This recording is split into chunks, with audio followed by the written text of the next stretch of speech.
taking first cut. Golly. Welcome to the First Cut Podcast. I'm Rick Gehman, and this is your DFS preview for this week's Players Championship. And joining me to break it all down, Sia Nejad is here. Sia, welcome in. I told you, Rick. I told you last week, Kurt Kitayama was winning it all. You remember me saying that? Do you remember that time that I said that? I don't remember that. I don't remember it either. I was hoping you'd remember. No, I don't remember a lot of things. So you could have probably passed that off as actually happening. A week might as well be a year ago in my brain. That's totally fair. Well, we've got a nice little tournament coming up. So I've pretty much erased everything from last week other than the strokes gain metrics that I saw on your website, Rick. Oh, why, thank you. Speaking of tournaments, I'm under the impression it is March. I'm under the impression that we get the match play bracket for that event in a couple of weeks. But I'm also under the impression, see, have you ever heard of this?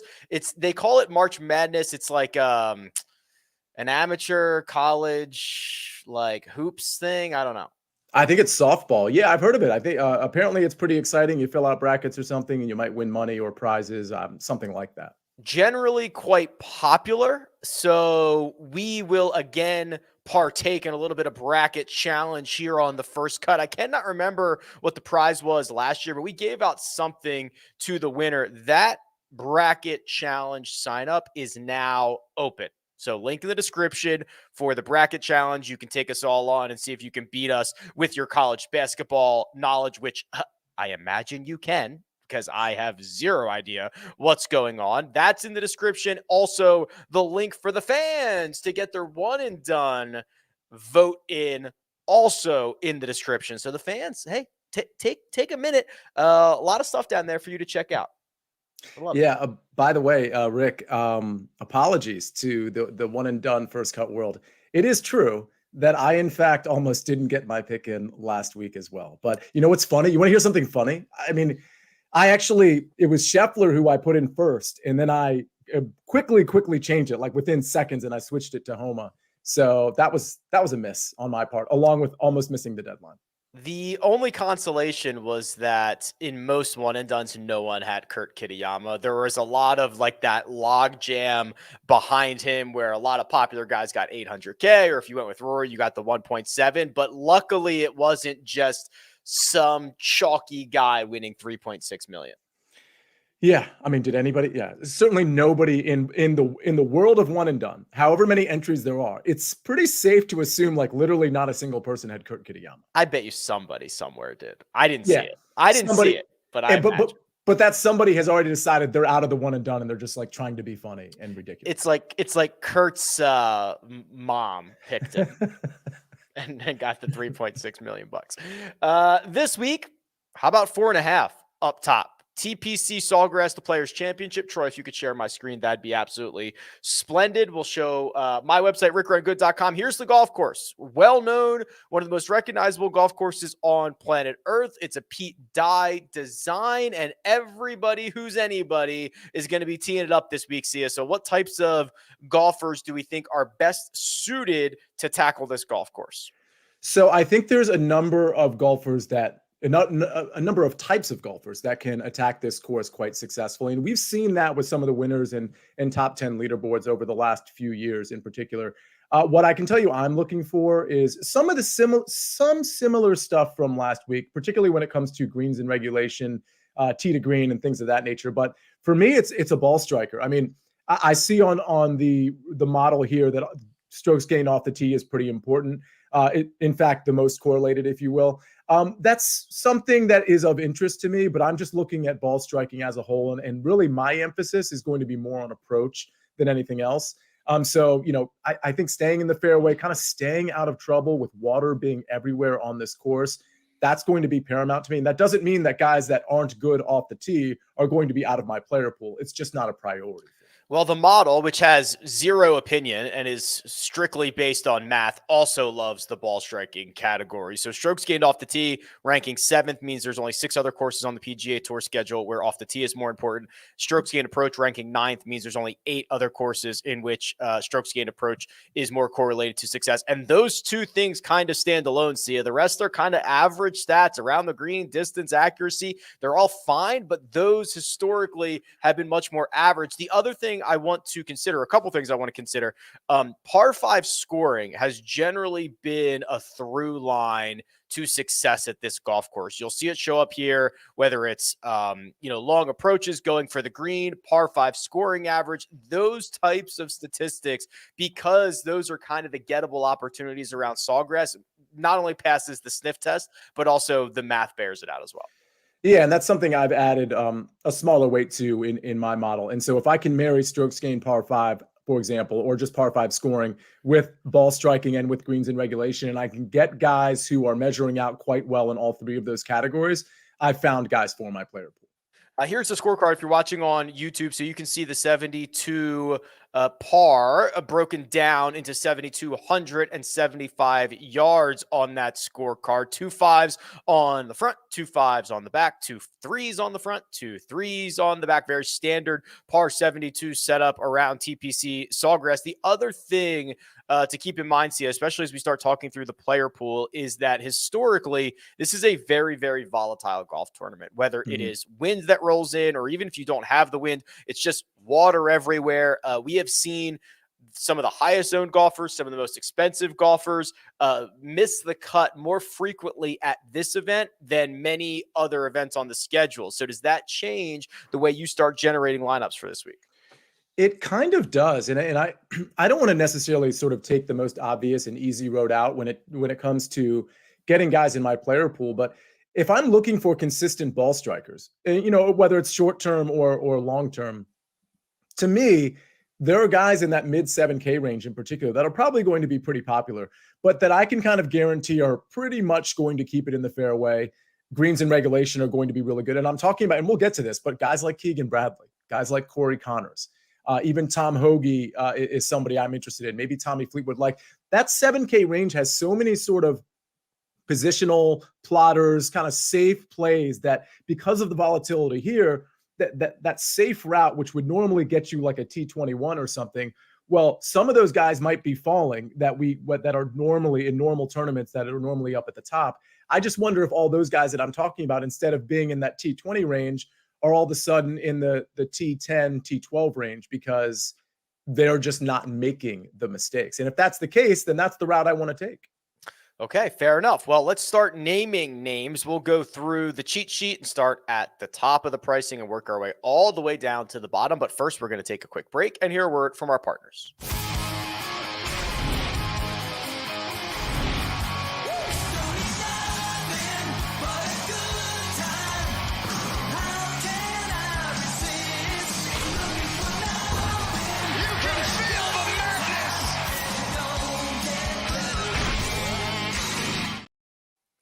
And we're back. Here's the cheat sheet. 4 golfers over $10,000. Jon Rahm leads the way 11.8. Rory McIlroy $11,000 flat. Scotty Scheffler 10.6. Xander Schauffele 10,000. It's the big 3 and Xander, Sia. So where do we want to spend our big bucks at the top of the board? It's funny, right? The big 3 and Xander. Like I think we all when we saw, and it's no disrespect to Xander, but he's certainly not in the class of the top 3. Granted, he's the 4th priced guy, but it was a little kind of staggering for me to see him in the 10K range with those other 3 guys. This is really hard, right? I mean, these top 3 guys, listen, I'm not playing Xander. If you want to get cute and just say to yourself, well, not many people are playing $10,000 for Xander because they'll either drop down or they'll take one of these 3 guys up top. Feel free to do that. It's just that's not going to be my strategy for Xander this week. Rory and Scotty, and this has nothing to do with Rahm kind of, just kind of giving it away last week a little bit. Rory and Scotty are jumping out at me a little bit. Between the two, I really like what I'm seeing from Rory specifically. I mean, obviously, all 3 are amazing. Rory, obviously, he won this in 2019. The ball striking is so good, and when the hot putter comes around, which it comes around pretty often for him, the guy's unstoppable. And so this is one of the few tournaments where between those 3, I'm probably on Rory rather than Rahm or Scotty. He's gained at least 10 strokes to the field in 7 of his last 9. He gained strokes putting, being back in Florida last week, and obviously the great results around the Players Championship. I'll pull up Scotty's profile here, Sia, because the argument that I made on my YouTube channel this morning was basically if you just handed me everyone's stat profile and removed the salaries and positions and fantasy points and names and headshots, I think the Scotty Scheffler stat profile would be my favorite. Like that'd be the guy that I'd say, okay, this feels like the combination of high floor and high ceiling, which is very, very rare. He's basically the best tee to green player in the last year. Him and Rory McIlroy are 1 and 2, and he still feels like he has room to grow. I mean, the putter hasn't been particularly great. He missed a 7-footer on 1 on Sunday and a 7-footer on 18. Those are 2 coin flips. And if those 2 coin flips go his way, he's in the playoff last week. And maybe it's not Kurt Kitayama that wins this golf tournament. That's absolutely right. I mean, he's one of many that kind of left a lot on the table, like on the back 9. I mean, I had Hovland, I had Hatton, and as they were sort of rounding the turn, I'm like, oh my gosh, I'm in really good position here. And Scheffler's one of those guys that, you could definitely say could have won the tournament. Again, you're kind of splitting hairs here when it comes to Scheffler and Rory and Rahm. I like this. I think, on this course, you could be kind of like middling putting wise, which Scheffler has been lately, and really find a hot putter here. So even though I think Rory has the edge there and Rahm has the edge, I could see Scotty having a great putting day. It's just 6 of one, half a dozen of the other. So again, if I'm prioritizing, it's Rory, Scotty, and then Rahm, but the margins are so close between the 3. How concerned are we about the 6 strokes that Jon Rahm lost off the tee at Bay Hill? The majority of it, I think 3.5 of it, came on number 6 alone throughout the week. Couple of balls in the drink there. The rest of his game was fine. I would like to see his approach play a little bit better, but the short game was stout. Is this primed for a bounce back or something to tread lightly with? Well, I think it's primed for a bounce back, but it is interesting if we are going to split hairs here. I mean, the off the tee game hasn't been quite as pristine as it was, let's say, in the fall. I mean, it's, he obviously lost off the tee, but even prior to that, barely a gainer off the tee. And then, 2 to 3 strokes prior to that, which for Jon Rahm isn't necessarily great. So, I think if you want to try to find a flaw, that's where it is. But in terms of whether he's going to bounce back or not, I think it all comes down to his ball striking, but his approach game, we saw it just at the Genesis Invitational. He gained almost 12 strokes on approach. If he does anything close to that here, he's going to win the tournament, obviously. So I'm not super concerned about the ball striking as a whole. Yeah, just to put a bow on the rest of this 10K range, here's Xander's profile. It's fine. A couple of finishes in the 30s at Riviera and at Bay Hill. He was a little bit better before that. He's still very clearly a well-rounded top-tier golfer. You just kind of have to decide where and how he fits into your lineups, which, early in the week, I think a lot of people are saying one of the big 3 or coming out and diving into this 9K range. Sia, is Xander just going to be the overlooked guy here? Probably. And you know how this industry works. It's gotten pretty sophisticated. So they're going to see ownership come out, that's going to start like pedaling out. And it'll probably come out a little sooner, right, Rick? Because we had these, lineups are being made a little bit sooner. But the point is they're going to see that Xander has been completely overlooked. So some people will jump on Xander. But like I said, I like that strategy of just kind of going to a top tier guy that is marginally owned. But in this case, I don't. Like in this case, I'll get different other places. I'm not going to get different with Xander as opposed to dropping down to the 9K range, which there's so many guys I love, or going up to one of those big 3 that we talked about. I did just want to see. So Rahm's 11.8. Sometimes for these bigger events, you get softer pricing, which we haven't. Not really the case here. And maybe it's because the pricing came out early, but 11.8 is the most expensive Jon Rahm has been, since the 2021 Fortinet. So we did not necessarily get that super soft pricing that sometimes we see at majors and the Players. Yeah, that's right. And I think that's why we're going to see some collection areas, no pun intended, with a lot of like certain pricing tiers that people are just going to gravitate to because they're going to want to take an expensive Rahm, Scotty, or let's say Rory McIlroy, and then they're maybe going to want to take a 9K guy. What that's going to leave them with is like the mid 7K range. And so what that leaves them with is some of the chalky guys I talked about, some of those good ball strikers. So that's just something to keep in mind. I'm not necessarily pivoting away from all of those guys, but keep in mind that it's going to be very easy for people to put some of those premier ball strikers who are having really good recent form in the 7K range into their lineup. So again, consider maybe at least a couple of pivots in that range. The 9K range. Max Homa leads it off 9,900. Patrick Cantlay is 97. Colin Morikawa at 95. JT at 94. Then the final two are Tony Finau at 9,200 and Sung J M at a flat 9,000. So this is that 1B group or whatever you want to call it of guys that everybody's probably licking their chops at. Think, hey, there's a lot of win expectancy here, a lot of win equity. Where do we go if we want to start here?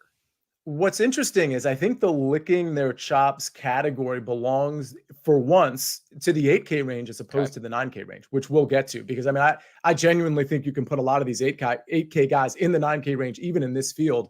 So what that means for me is there's not a ton that I like. Like there's one guy that really jumps out to me that I was off of last week because my hunch was, and this is based on some of the stuff that, I heard on the first cut, not on the DFS show, but when I was listening to you, Rick, and Mark Immelman being out at these tournaments and hearing about Colin Morikawa in the wind, I was, and then seeing the metrics to back it up, I was a little fearful of that in terms of his recent form. So I was off him last week, but the wind doesn't look like it's going to be. And by the way, maybe that's just an outlier thing that I'm like, maybe that's not really high impact on Colin Morikawa, but I'm just giving you the reason I wasn't on him last week. And I was on, what his counterpart, Victor Hovland. This week, I like Hovland, but I really like Colin Morikawa too.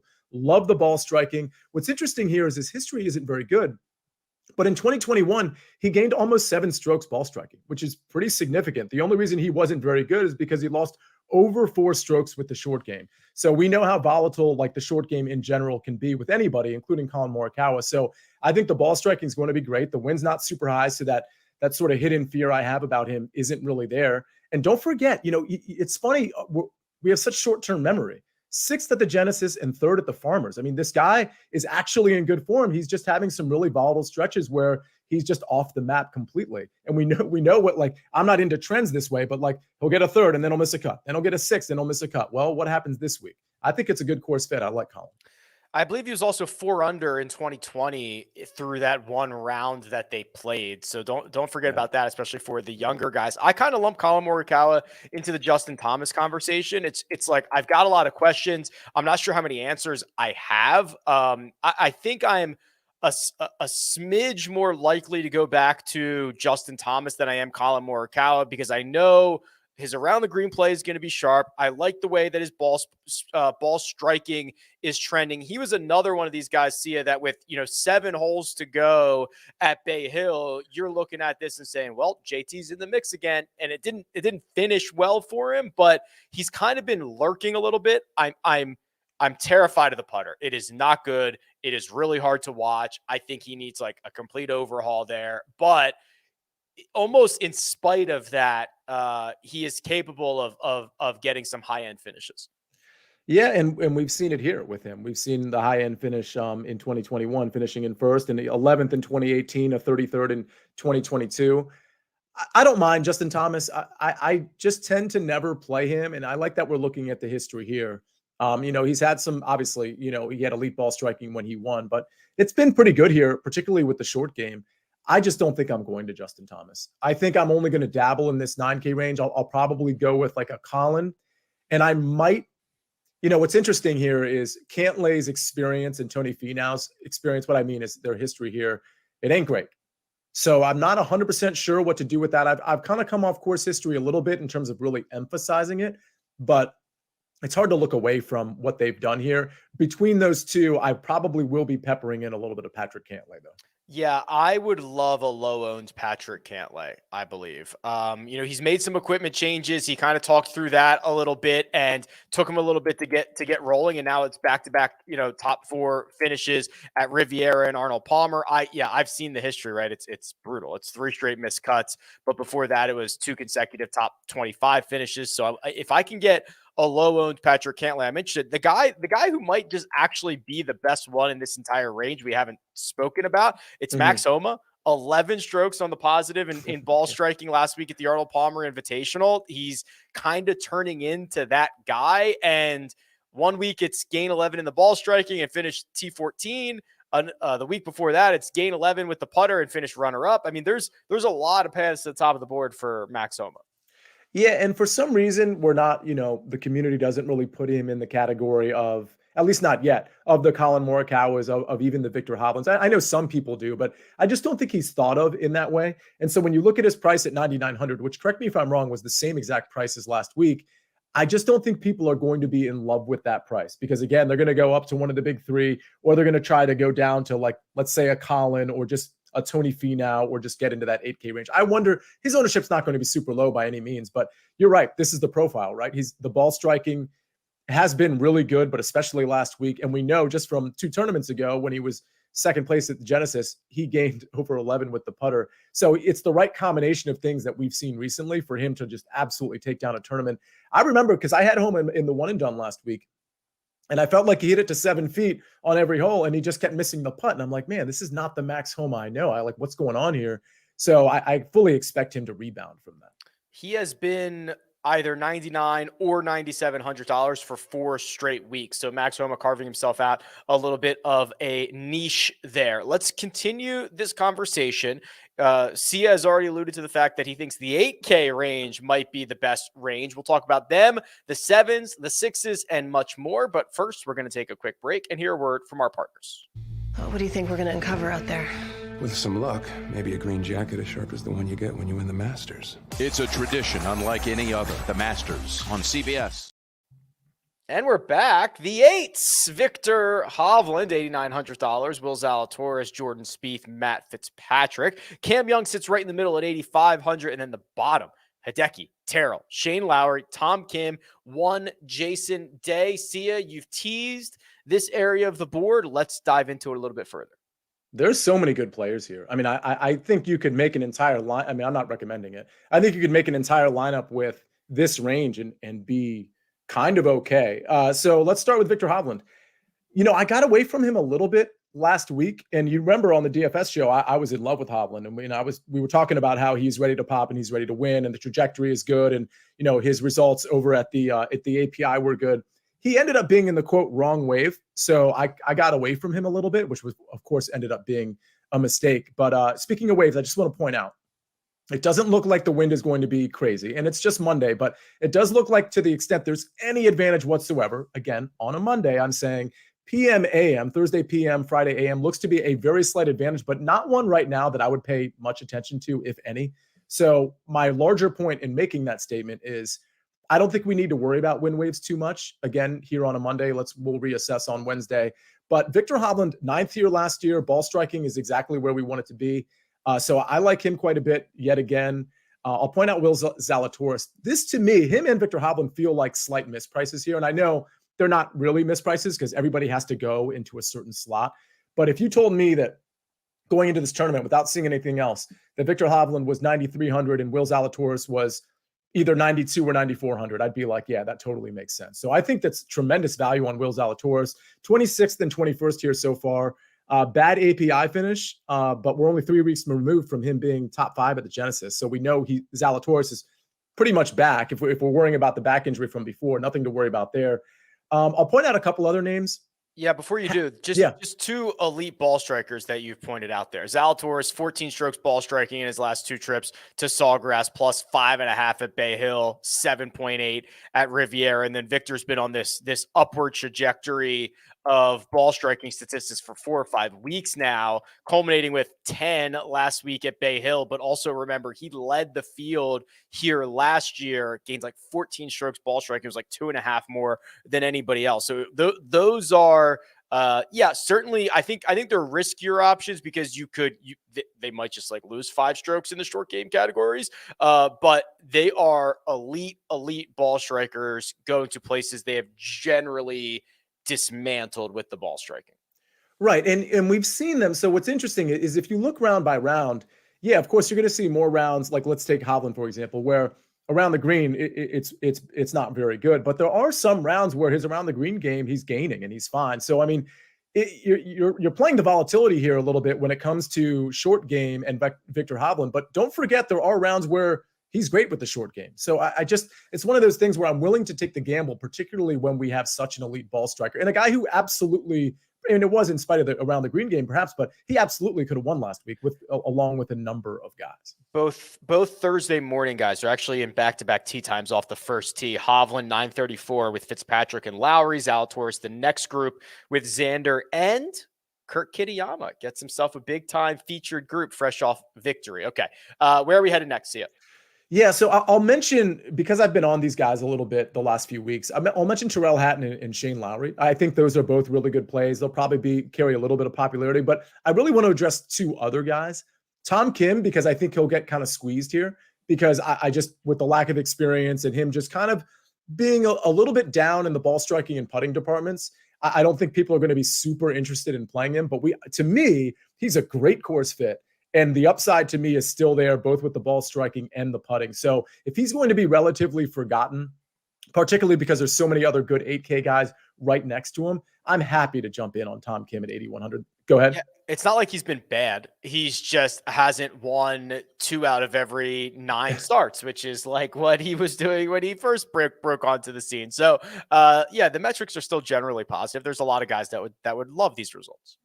Absolutely. And part of that, by the way, I mean, the metrics might just be dipping too, because the talent, especially over the last handful of tournaments, has been a little bit better. But I think the potential for Tom Kim is exactly what we thought it was 2 and 3 and 4 months ago. So I'm very much happy to speculate on him at 8,100, particularly on this course. The other guy, and I think this guy's going to be pretty popular along with Hatton and Lowry, Jason Day. Recent history, course history. I'm not sure what's not to like. I'm not sure what you could possibly criticize here. We talked about him a lot last week. Putter has been on fire. Ball striking has been very good. Only minor criticism is the approach hasn't really been elite. But when you contrast the lack of elite approach play, if that's what you want to call it, with his finishing positions, I'll just give you the last handful: T10, T9, 5th, T7, T18. He had a missed cut in there: T16, T21, T11, T8. I mean, he's like basically a top 15 machine.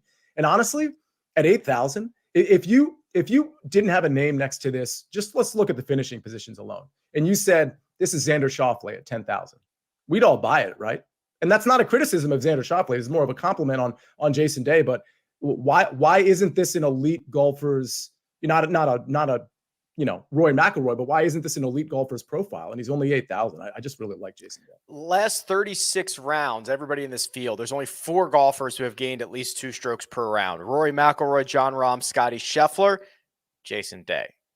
So the big 3 and J Day, I don't need to remind you that the big 3 are all $10,600 or more expensive. Jason Day, $8,000.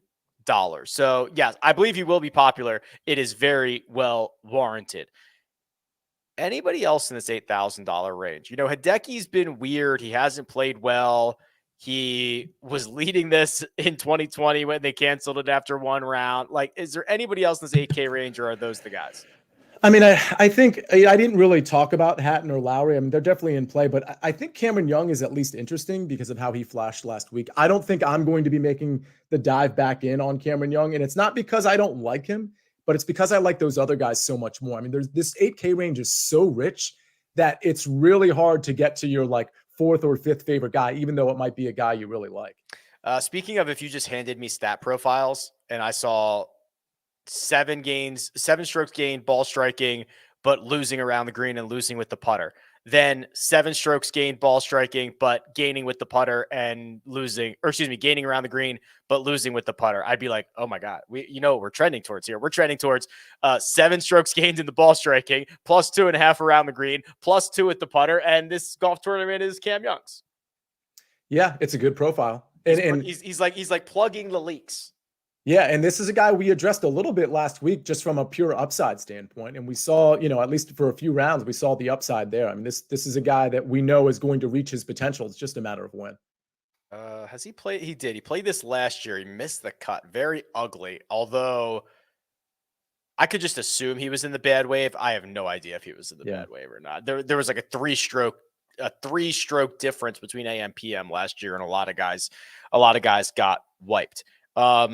The 7K range. This is obviously much larger. Chris Kirk, Tommy Fleetwood, Matt McNeely, Sam Burns near the top, all the way down at $7,000 flat.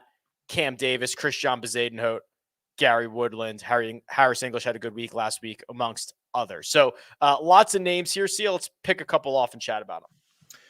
Yeah, first of all, I think Tommy Fleetwood is a pretty good option, but I'm just going to skip over him for now. I like Keegan Bradley, and that shouldn't be news to anybody. I think a lot of people are going to like him. Recent history, course history, ball striking. If you go back 20 tournaments, he's gaining with the putter about half the time. So, like, the putter is definitely it can pop. And for the record, in the tournaments where he's not gaining with the putter, and I'm going back to that 20 tournament sample size, he's kind of missing the cut. So I actually think there's a little bit more volatility in Keegan Bradley than people might think.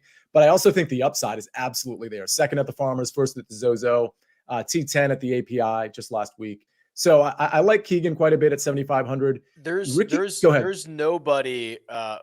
So Keegan has played in the last 5 editions of the Players Championship every possible round, which means he's made the cut in all 5. He has not gotten MDF. Remember, that used to be a thing where they'd make a secondary cut after Saturday if too many guys made the cut. And his history here is 5th last year, T29, T16, T7. So that's 4 straight top 30s. 3 of them were 16th or better. And then a T60 in 2017. And you could argue he's probably playing the best golf of his career, or at least close to it right now. So yeah, that's certainly a convergence of trends on Keegan.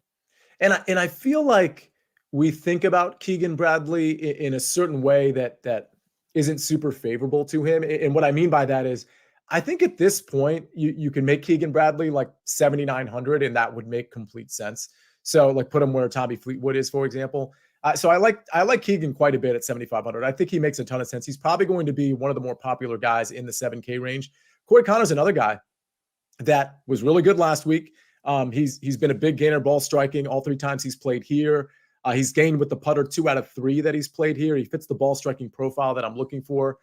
And dating back to last summer, he's gained ball striking in 11 out of 12 tournaments, which shouldn't be a super shock to anybody. But if the putter is a 0 putter, Corey Connors is going to outpace this price by quite a bit. So I like Corey Connors. He fits in the same mold as Keegan Bradley, both with how they've played here and recent form. I'll name 2 other guys. One's obvious and one not so obvious. Tom Hoge at 7,400, I think, is the more obvious play because he's been bad off the tee, mind you, but he can be so dialed in on approach. And he's gained with the putter 3 out of 4 times here. So there's something to be said for that. He's lost off the tee 2 of the 4 times that he's played here. But what's interesting about that is those 2 times he was still inside the top 30. So he can be a loser off the tee here. He can be dialed in on approach and decent with the putter and still top 30 this thing at 7,400. I really, really like that particular type of trend because I think he has the upside to also top 15 this tournament, if not better. The last guy I'll mention, and this is a guy I've kind of been laboring over the last few hours. It's a guy I've been on quite a bit, but I didn't necessarily like him for this course. It's Wyndham Clark. If you look at his history here, it's really bad, the ball striking history. But back then, he was such a different player than he is now. Back then, he wasn't gaining on approach at an elite level like he is now. To me, it's a completely different player.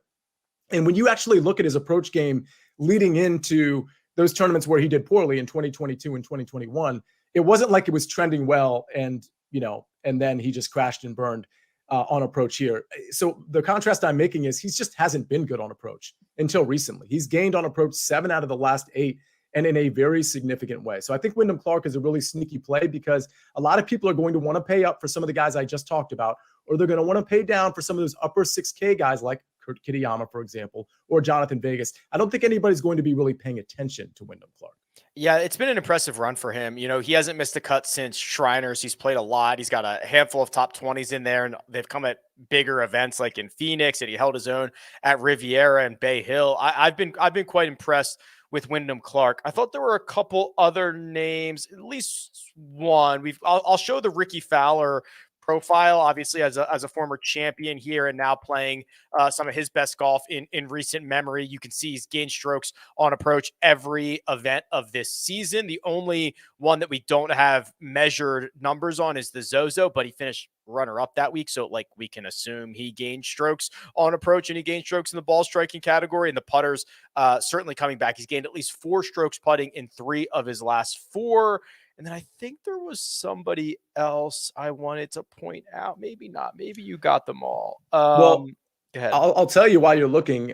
Ricky was one of the other guys I was going to mention. What kind of threw me off a little bit was that 3 of the last 4 times here, he's been like quite bad with the ball striking. You might say, well, that's Ricky the last 3 or 4 years, but that actually wasn't true with the API. My research going into the API was he was actually really good with the ball striking the last 2 times he played there. Coming here, it's been pretty bad. And I just wonder if just for whatever reason, it's not a good look for him. But listen, I agree with you. I love how Ricky Fowler is trending, and I don't mind him this week at all. Is the other name you were thinking of perhaps Keith Mitchell? Yeah, Keith Mitchell. Keith Mitchell, I think I've got one more as well. So here's his Players' Championship history, T13. What you get from Keith is pretty on brand. He just drives it really, really well. He gained 6 strokes at Bay Hill last week. He hasn't lost a tangible amount of strokes off the tee since Wells Fargo last year. I worry about the second shot. You know, he can get himself into position, which I think is going to help stay out of trouble and help give him a chance. But I need him to gain like 2 strokes on approach. If he can gain 2 strokes on approach, he's in this. It's not something he's always capable of doing. And then I believe Thomas Dietrich. He's a little bit cheaper. So he withdrew from Honda citing an illness, which whatever. If you just throw that out, he was right back at it again at Bay Hill, T24. He's got all this. I mean, this is just a great stretch of golf for him. He hasn't missed a cut outside of that WD since September. He's played a lot of golf. He's got a lot of high-end finishes. I just think he's a solid player, and people kind of got wiped at Honda because that was a weaker field and he was one of the bigger names. And I just am one to forgive quickly there. Yeah, I don't mind that. And I don't want to just gloss completely over Tommy Fleetwood because I do like him and his history here in particular in terms of the ball striking, which I'm looking quite a bit at. It's been really good. Really, really good, actually. So I think Tommy Fleetwood is a pretty interesting play at 7,900. There's Tommy Ladd's stat profile if you're watching on YouTube. $6,000. The top of it includes our champ from last week, Kurt Kitayama. Again, pricing came out. Obviously, I think it came out Friday night or Friday afternoon or Saturday. What would Kurt Kitayama's price be if DraftKings waited until Monday to release the pricing? 7,700. Yeah. I was going to say 79. I was going to say like $1,000 more. That's fair too. So $6,900 for Kitayama. He's there with like Nick Hardy, Taylor Moore, Will Gordon, and then the min price guys at the Players Championship. Let's see. Chad Ramey, Jerry Kelly, Max McGreevy, Aaron Baddeley's actually been pretty good recently. He's $6,000. That's actually not the worst thing I've ever seen. Let's find some value here in the 6K range. Baddeley at 6,000 is going to make it into let's look at this. A random lineup of mine. Here's Baddeley's stat profile. It's not bad. I mean, he missed the cut at Honda. He missed the cut at Torrey. Other than that, he's got, a T37 at Pebble, T34 at Bay Hill last week. His Greg would say this is like a very pale, yes, I was thinking profile, the same thing. Right? It's just like, yeah, he's fine. He's like slightly above average in most facets of his game. He's playing much better golf than we've kind of seen out of him recently. And I think he is. I just think he is better than the other guys at $6,000. Oh yeah, there's no question about that. It's a low bar, but that's how I feel. We should tweet at him that he's the min price because that's bulletin board material. Like he doesn't look like the type of guy to get mad, but maybe we can rile him up. Rick, tweet at him. I wonder if let's check his Players Championship history before we get too excited about this. That is, let's see, 1, 2, 3, 4, 5, 6 missed cuts in his last 7. He did finish T6 here a dozen years ago. That maybe he can find some good vibes around this week. Yeah, I mean, listen, he's 6,000 for a reason, but I think he should be like 6,500. What else we got? I mean, Kitayama is obviously interesting. I think he's going to have a lot of people's interest at 6,900, and it makes sense. I mean, he was really good last week. He, for the record, he did a lot of the damage with the short game as well, as opposed to just being just a murderer on the ball striking. But just a really good tournament. He was completely locked in the whole time, and it's not the first time we've seen him be really good at golf. For the record, CJ Cup back in October, he was excellent pretty much everywhere. So I like him, but I think he's going to carry some ownership. That's fine if it's not completely out of control. It's part of the reason I like Wyndham Clark, because I think people will pay down for Kurt Kitayama, for example, or maybe a Jonathan Vegas, who I also like at 6,800. Vegas has some good and bad history here, but the strokes gain metrics as of late have been just off the charts. So good. If the putter's okay, he's going to be a great option. He's going to be, honestly, he's probably going to be one of my first round leader options. I think he can explode any given round. And he, for the record, hasn't lost ball striking since July. And there was a little bit in there where he was out with the shoulder injury and shoulder surgery, but the ball striking has been so good. I'm actually impressed that when he came back from surgery, he was just like right back at it again. And maybe he took some extra time to get the game sharp, but like he really did not, from a statistical profile standpoint, did not miss a beat. You could, if I just showed you this and blacked out the dates, you would not be able to tell where the injury was, when the surgery occurred, and when he came. It's pretty strong. It's really, really strong. So yeah, Vegas, Kurt Kitayama, a couple guys below that I think I'd be willing to actually put in lineups, as opposed to just like have, sometimes in the 6K range, people just talk about a guy, but they're not going to actually play him. And I suppose I've been guilty of that too. But these two guys, I think I'm going to be willing to throw in a lineup or two. Robbie Shelton is one of them at 6,600. Played here once before with a miscut. I'm just glad he has experience here. So that's a check. That's a checked box right there for me. I've been on him as of late. I love the ball striking. He's very good around the green as well. It's the putter that usually lets him down on this course. I think you can be a bad putter and still maybe be successful. So Robbie Shelton is just a train I'm just going to continue to ride. He's only missed 2 cuts in like his last 18 events. It was Sony and Mayakoba. Other than that, he's been great. Right, exactly. And he's the type of profile that he'll make the cut for you, and then there might be a disappearing act Saturday and Sunday. But again, I just love the potential here, and I think the profile fits really quite well for the players. The other guy's Brandon Wu at 6,400. 3 of his last 4, the ball striking has actually been really good. It's the putter that's gotten him down as well. But he's shown upside. Let's say T14 at the Honda, a T2 at Pebble. He's just one of those guys that sometimes lurks around the top of the leaderboard, like even on a Saturday going into Sunday, and you're like, oh, Brandon Wu's having a nice tournament. I think we're going to see a little bit more of that. And so I think Brandon Wu at 6,400, if you want to speculate on somebody, I think that's a guy to speculate on. The other one that I threw out there is Ryan Fox. Strong ball striker, finished T14 at API. He's got 4 consecutive top 20s now between the DP World Tour and the PGA Tour. And what I kind of like about this is there's always this conversation around these guys that, are playing global golf and, oh, is this event too big for him and whatnot? He's played like 15 major championships. He's never played the Players, but like he's played the PGA, he's played the US Open, he's played the Open Championship a bunch. I'm not super worried about that. And he is $6,700 coming off a great week at Bay Hill. I don't mind that. We have a New Zealander in the chat, and that's, of course, you know him, Rick. It's David Bileski, and of course, been checking the chat. Fox being from New Zealand as well. I know David has had an eye on him. The play's been a little erratic lately, but I think he's a fine play. Sweet. Hey, David. All right. I think Nico Echeverria got in with his Puerto Rico Open victory last week, $6,100. Obviously playing well. Anything else? Anyone else here? We had somebody point out in the chat, Ben Martin is there. I'm a sucker for Ben Martin, but in this field, I don't really see it from him. Is it right that Davis Riley is 6,500? I saw that in the chat as well. Yeah, I'll pull him up. So Ben Martin, T3, T5 at Pebble and Honda. Davis Riley is here.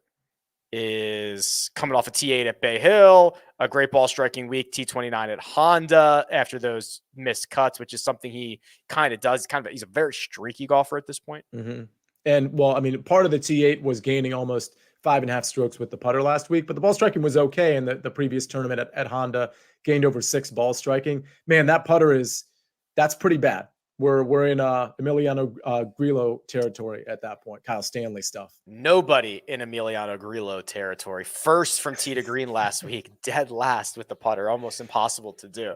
So good. All right, let us suspend all logic and reason. Let us do some strokes gained narratives. So if you've ever seen this before, if you're tuning in for the first time, we just have a little fun here at the end. And whatever the narrative is for the week, which the fans kind of make up and see where we go, they submit a lineup, and then we read them here. And I have not even seen these. Sometimes I'll peruse the slides before. I'm going in dark here, Troy. So just throw them at me, and we'll see what's happening here. Oh, boy. This first one's a doozy. I mean, this is probably not one to not have read beforehand, because it's lyrics to a song by Jermaine Dupri and Ludacris called "Welcome to Atlanta." And Yeah, pretty much. And I promised everybody you practiced and that you would wrap this today. Well, that is a lie. It is a lie. So it's from Brent Harris. So he says it's his first musical contribution. So Brent, unfortunately, I'm not going to be rapping this, but it is set to the beat of Jermaine Dupri's "Welcome to Atlanta." How does that go? I mean, you actually expect me to hum it or sing it? Because that's not happening. It's a really catchy song, though. It's a good song. Okay. So the original song goes, "Welcome to Atlanta, where the players play." That's right. I don't know how the rest of it goes. But okay, this is quite catchy. Okay, so, Brent has gone and he has swapped out Atlanta for Ponte Vedra. He's obviously using the players play. This is pretty strong. Brent, I'll tell you what, Brent, you record yourself rapping this and we'll play it on the show. Oh, that's such a good idea. That's fair. Nice out, Rick. Getting the chat involved. I love it. Good for you. Ryan at Fantasy Bunker. Oh, he's heading to Jacksonville. Or maybe he's not. Maybe we're heading to Jacksonville figuratively. Who didn't own? Oh, I did. Who didn't own a Jaguars starter jacket in the 90s? I had, the Jags with like Mark Brunell. And like, I thought that when they first came into the league, I thought that was the coolest thing to ever happen to my life. Mark Brunell, Fred Taylor, I believe, was on that team. Was Fred Taylor the running back? Who was the other running back on that team? Did they have a fullback? Or am I just confusing him with Mike Allstott? Because I love the Bucks, like Warwick Dunn, Mike Allstott when they were. Yeah. Oh, I loved that when they like redid the logos and the schemes. See, Rick's a football guy. I don't think people know 27 years ago or whatever that was. What's funny is I saw something on the internet just real quick about they showed the Atlanta it was on Twitter on the internet. What am I 100? Twitter is on the internet. Yeah, so they showed the Falcons logo and they said, "What's the first player you think of?" And for some reason, my instead of Deion Sanders, my instinct was to say Warwick Dunn. Yeah, that's what. But of course, Warwick Dunn played with the Tampa Bay Buccaneers as well. Yeah. All right. So Ryan says, so these are. Oh, this is cool. So these are actually football teams and golfer crossover. So Johnny Las Vegas Raiders, Indianapolis Eric Colette's, nice. Mackenzie Houston Oilers. Love Excellent. That. Philadelphia Peter Malnott Eagles. That was a stretch, but I liked it. Tennessee Woo Titans and Kansas CT Pan Chiefs. That's great. Good stuff from Ryan as usual. Well done, Ryan. What else we got? Model Maniac. What used to be the strongest field in golf is no more after the Live boys were banned. Now, he put that into quotes and spelled it B-A-N-D. So my hunch here is that these are going to be bans coming up, Sia. I believe that's fair to say. Very good. Justin's Guns and Roses. Doc Red Hot Chili Peppers. AC Dietrich. That's good. Elite. That's elite. This one is as well. Jason Green Day. That's great. Cam Davis Matthews Band. That's really good. Mm-hmm. And Stuart Sink 182. Wow. I'm quite impressed by this. This is a first ballot Hall of Famer. We have a lot in the Hall of Fame, and Markowski owns at least half of those that are. There's in the a wing for Markowski, but this is pretty good. This is first ballot. There's no question about it. Yeah, that's really, really strong. Congratulations. That's top-notch stuff there. John Markowski, speaking of the devil. TPC Sawgrass 17th Island Green. My must if stuck on a desert island. John is going to need plenty of KH2O Lee. He'd fashion an Adam Schenk to fend off wild boars. Enough Eric Charcoal to fire up the Grillo. A Seamus power source to check those DraftKings scores. And James Hahn to keep me company with his rants. He could do that. He could absolutely do that. You can't afford him, John. You can't afford James Hahn on your deserted island. Is that it? Do we have more? We have one more from Eric K. EKCBS. Hello. Hello, Eric. I don't think I've ever called him Eric. Hello, EK. Is it too late for the annual? Wow. Players haters ball. How about this? Silky Siwoo Kim. Beautiful Billy Horschel. Hayden Buck Nest Lee. That's good. Aaron. How would you pronounce this? Aaron Weiss-T. Aaron Weiss-T. Right. Yeah. Like ice. Yeah. Right. Aaron Weiss-T. Andrew Pitbull Putnam. And this is my favorite one. Yeah. Doc Redman. Just Doc Redman. Which is really all you need. That's so good. Wow, everybody's getting involved. Big tournament. Everybody's getting involved with the narratives this week. What else do we have, Sia? I think that's it. We just got to go out and take down a DFS tournament. We've, it's funny. You mentioned Adam Schenk in there.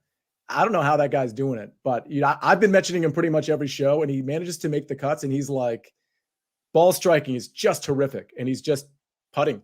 He had like the longest. It was probably 18 months ago at this point, but he had like him and John Rahm were tied for the longest cut streak at one point. It was like 15 or 16. The guy makes cuts. Some of these guys just figure it out. I got three things. So 2 of them are what is in the description. There's links in the description for the fan one and done. There's a link in the description for the fans to sign up for the first cut bracket challenge. When the March Madness bracket drops, we'll all compete and we'll find something for the winner. The third thing, Sia, this could be a whole show on its own, but did you see that DraftKings now has the, what do they call them, Rainmakers available for golf? This is the first week where you can get your NFT packs, play your lineups for the PGA Tour. Yeah, so I remember the Rainmakers from sometime last year, whether it was football or golf. I just don't get involved in that stuff. It's just not interesting to me. I don't do the NFT thing, the crypto stuff, the stuff I can't touch or feel like money. I don't take the time to do it. Am I on the outside looking in here? No, I think that you're in the majority. I think though, and I've generally not been an NFT guy. However, this to me is a good utility of NFTs, right? This is you get these NFTs, but you can use them to create lineups, right? And only so many people have a Rory McIlroy card. And then you put the lineups in and they've got prize, just like a normal contest would be, right? So this to me is a good utility as opposed to like an art NFT or something like that, which I'm not going to get into, but like an actual utility. I believe this is a pretty good use of it. I don't know how involved I'll get, but I will at least keep an eye on it for the next couple weeks. That's fair. And I don't know if you had another thing, but I do have something to throw it at you just real quick. If you're starting your lineup with, let's say, Rory or Scotty, to pick one of the two, and you pair it with Zal or Hovland, it's going to leave you with about 7,500. You can do that, or you can have Morikawa, Hovland, and Zalatoris, some combination of those guys, and it's going to leave you with the same amount of money. Because we had this discussion last week. Do you take one of the top 3 guys and a guy you really like in the lower 9K, upper 8K range, or do you take a few guys that are in that sort of upper 8, mid 9K range? You get 3 instead of the 2. What do you do this time? I think I would take Scotty and Victor. I'm kind of convinced Scotty's just going to win this thing. I just like, it's crazy, man. We're going on a year now. We're going on a year where he is like the best tee to green player in the world, is in every golf tournament. And the ones he doesn't win, he very easily could have. It's getting nuts right now. And he kind of came out of nowhere too. I mean, a couple of guys, including Rory, came out of nowhere at the API, but it feels like he's just like, oh, Scotty's having an okay tournament. And then all of a sudden he's got a putt to go to a playoff. It's like, doesn't even make any sense. Yeah. I think if you gave me Scotty and Victor right now, I'd be pretty smitten with that. Yeah. That's what was fair. the other option was what? Colin, Victor, and Zalatoris. Maybe like Homa. If I could get Homa, Victor, and Zalatoris, but I guess that'll cost me a little bit more. But marginally more. You could do that. Yeah. That would kind of be interesting. I do worry a little bit that like Victor and Zalatoris feel very, very volatile. Colin, Victor, and Zalatoris feels like 3 of the most volatile golfers above $8,000 or whatever, right? Like I'm happy to take on risk. That feels like a lot of risk. Yeah, that's fair. I get that. That's my opinion. I don't know. What the hell do I know? All right. We'll be back on Tuesday for the Mega Preview Pod and obviously round-by-round recaps after every round of the Players' Championship. Big thanks, producer Troy, doing all the hard work behind the scenes. Sia Nejad, available on Twitter at Sia Nejad, and you can find me at Rick Run Good.